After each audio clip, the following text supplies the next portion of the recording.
Bonjour à tous, c'est bien sur ma chaîne YouTube. Alors aujourd'hui, nous allons voir ensemble une recette taïwanaise. Il s'agit de nouilles fraîches que l'on appelle liang mian.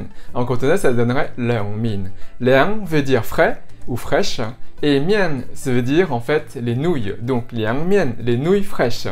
Alors vous allez voir, c'est une recette super simple à faire. Je vais vous donner une base de recette qui est également servie au restaurant, mais vous pouvez ajouter plein d'autres ingrédients si vous le souhaitez. Et sinon, dans cette recette, je vais réaliser moi-même une pâte à base de sésame, donc une pâte de sésame maison. Mais si vous voulez éviter donc de la faire vous-même et de gagner beaucoup de temps, n'hésitez pas à utiliser du tahini, ça marche également. Et sinon, pour la recette, c'est tout de suite. Pour cette recette, vous aurez besoin de 400 g de nouilles de blé tendre, un concombre, 2 tiges de ciboule ou de cébette, 60 g de sésame blanc, 25 ml d'huile neutre, 2 cuillères à soupe d'huile de sésame, 30 ml de sauce au soja clair, une demi-cuillère à soupe de sauce au soja foncé, une cuillère à soupe et demie de sucre, une cuillère à soupe de vinaigre noir chinois, une demi-cuillère à soupe d'huile piquante, une cuillère à soupe de mayonnaise, 4 cuillères à café de bouillon ou d'eau, 2 gousses d'ail et de 4 cuillères à soupe d'huile neutre. Dans un premier temps, concernant l'ail, on donne des coups avec la lame du couteau, on coupe la base, on appuie sur l'autre extrémité et on enlève facilement l'enveloppe extérieure. On fend la gousse en deux et on retire le germe si besoin. Voilà. Ensuite, on fait la même chose avec l'autre gousse.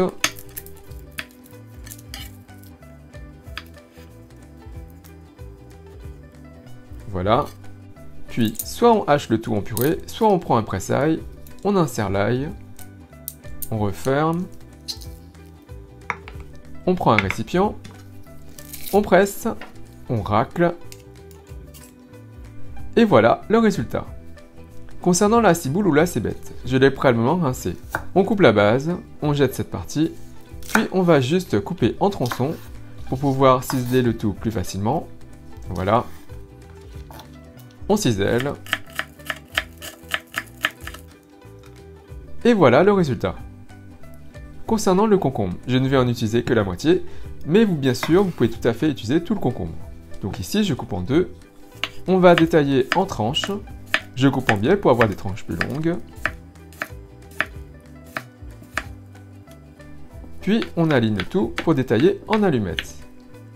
Et voilà le résultat. Maintenant, on va s'occuper des graines de sésame. On les dépose dans une poêle sans ajout de matière grasse et on porte le feu à un feu moyen ou au-dessus du feu moyen. Et on va faire griller le tout. Le sésame, c'est le cœur de la recette. On va en fait réaliser une pâte de sésame. Vous pouvez bien sûr utiliser du tahini si vous en avez pour passer cette étape qui est relativement la plus longue. Donc, on fait griller les graines jusqu'à ce qu'elles soient dorées. Puis on coupe le feu et on continue à les faire griller avec la chaleur résiduelle. Et ensuite, on laissera refroidir le tout. Une fois refroidi, on dépose les graines dans un hachoir ou un petit mixeur. On referme le tout. Et on mixe pendant un peu moins d'une minute. Une fois cela fait, on découvre. Et vous voyez, ça a tapissé le fond et les bords. Donc, on va prendre une cuillère à soupe ou une cuillère à café. Et on va détacher tout ça et aérer tout ça en mettant le tout au centre. De toute façon, on n'a pas le choix que de faire ça, sinon ça tournera dans le vide. Donc voilà. Alors maintenant, on va y verser la moitié de l'huile neutre. Ici, c'est du type tournesol. On referme et on va remixer le tout. On va commencer à transformer tout ça en pâte de sésame. Au fait, on utilise les graines de sésame grillées pour dégager les arômes de la graine de sésame. Plus c'est grillé, mieux c'est. Donc voilà, on découvre, et vous voyez, on commence à obtenir une texture de pâte. On ajoute le restant d'huile.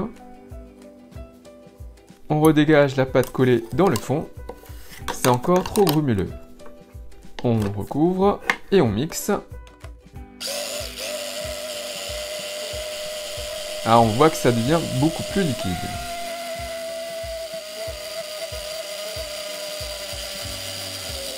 On arrête. On découvre, et voilà ce qu'on obtient.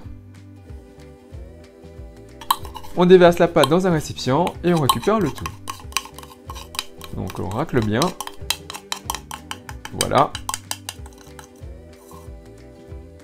Et voilà le résultat. Maintenant, pour l'assemblage de la sauce, il n'y a pas d'ordre en particulier. On y dépose la pâte de sésame.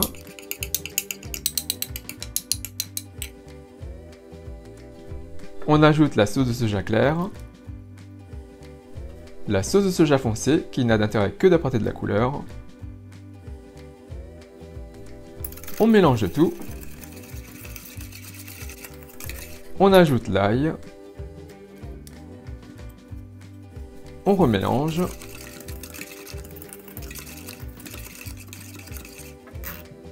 On ajoute le sel, le vinaigre noir chinois, le sucre, l'huile de sésame.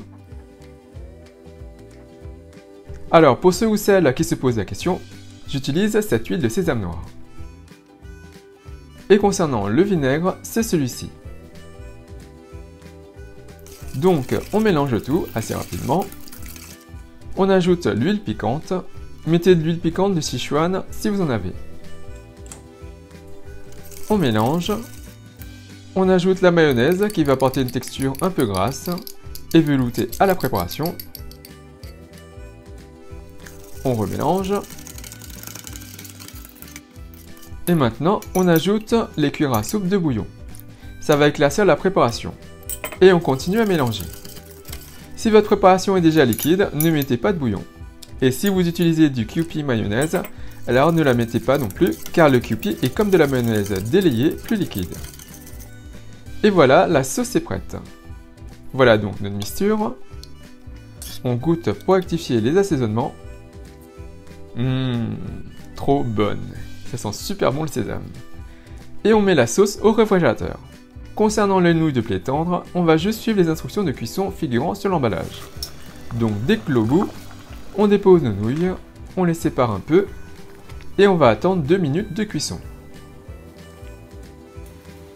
Au bout de 2 minutes, on les retire de la casserole ou de la marmite, et on va juste les égoutter. On ne les passe pas sous l'eau froide.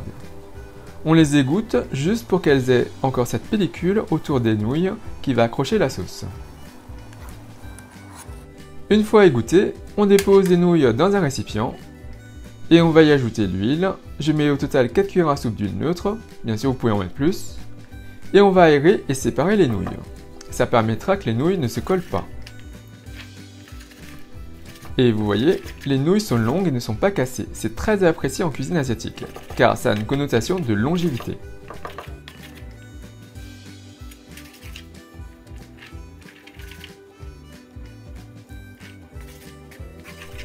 Et on va laisser refroidir le tout. Une fois que tout est froid, on passe à l'assemblage. On y dépose une portion de nouilles. Avec cette recette, on peut réaliser 4 bols de taille moyenne. On ajoute généreusement la sauce, donc on en met bien. Elle sent super bon et elle est très brillante. On ajoute le concombre et on décore de ciboule ou de cébettes. C'est comme vous voulez. Alors, ce bol, c'est pour le tournage. Pour le test, je vais me préparer un petit bol. Donc des nouilles puis la sauce bien généreusement. Le concombre et la cébette pour le côté vert et la fraîcheur. On mélange tout. Alors cette recette est une base. Vous pouvez bien sûr ajouter d'autres ingrédients et rajouter par exemple des carottes râpées ou bien de la salade émincée. Donc voilà. Donc maintenant le petit test. Un peu de tout. Voilà.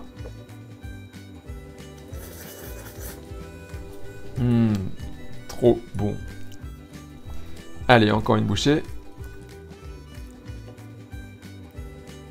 Les nouilles sont bien longues.